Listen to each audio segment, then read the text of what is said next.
Hi, friends.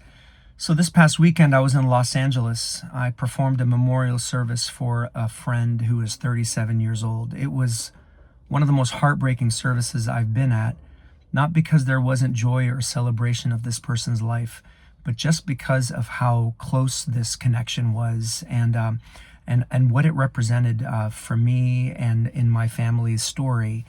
But I wanted to share with you the challenge that I had writing the sermon or the homily for this memorial service. I found myself stuck for days, and I would stop and say, Lord, what is it about this service that makes it so difficult for me to write a homily? And I've written many, many homilies over the years for loved ones who have died and beloved parishioners.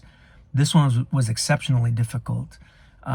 But I found that the only thing that would break me through the stuckness that I felt, like every time I felt like nothing I have to say feels adequate, everything feels like it's falling short. The only thing that would break me through is when I actually leaned into the most authentic feeling. So, for example, when I was trying to get started and literally could not figure out how I even begin. The only thing that broke me through that was to say, I don't even know where to start. When I had something that I felt like I wanted to say and it wouldn't come out, I would say, I've done many memorial services in my life and nothing prepares you for something like this. So just honest moments.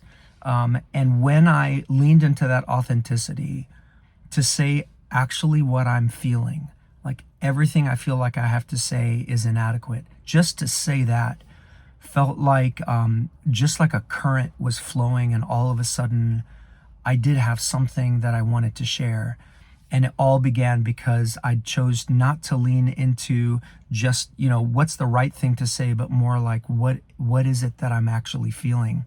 And I was thinking about that for us today as I record this video, because I was thinking about all those moments in life where honestly what's needed most is us just bringing our most authentic selves.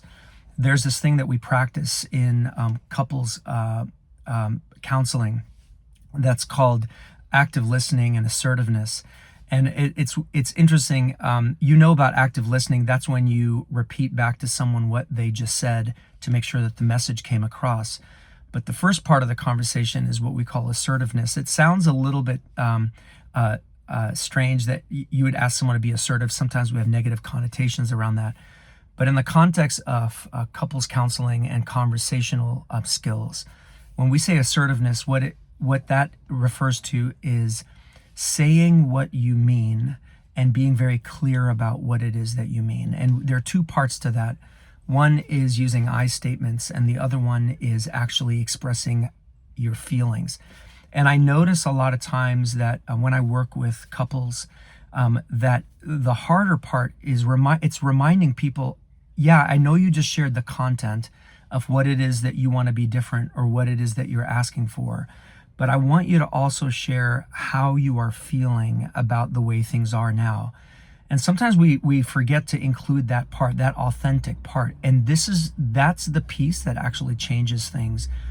Because it's one thing to communicate information. It's another thing to bring your humanity to that conversation. So when you say, I feel like I have a lot of stress when I walk into a room that's very messy, and I feel overwhelmed, that communicates a different level of the conversation than simply, hey, I'd like to ask you to keep the house clean. So one is just up here. It could be like a preference thing. But when you talk about what the experience is for you, then it all of a sudden lands on the other person as, oh, this person is asking for this not because they just have an opinion about it, but because it actually affects their being.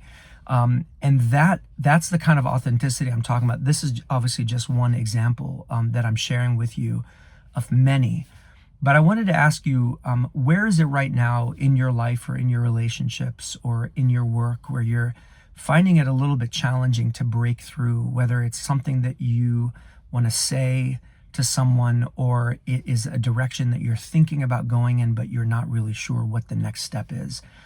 And I want to just put this out there that maybe the best way to break through that standstill or that space of stuckness is to actually just lean into how you are feeling.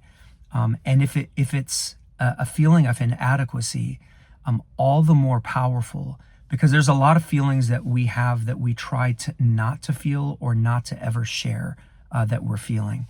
But sometimes that's actually the missing ingredient that will shift the conversation and bring it to the space where it needs to be. God bless you, St. John's. Thank you for being who you are. And I invite you to just lean into that beautiful, authentic person within you. I'll see you Sunday.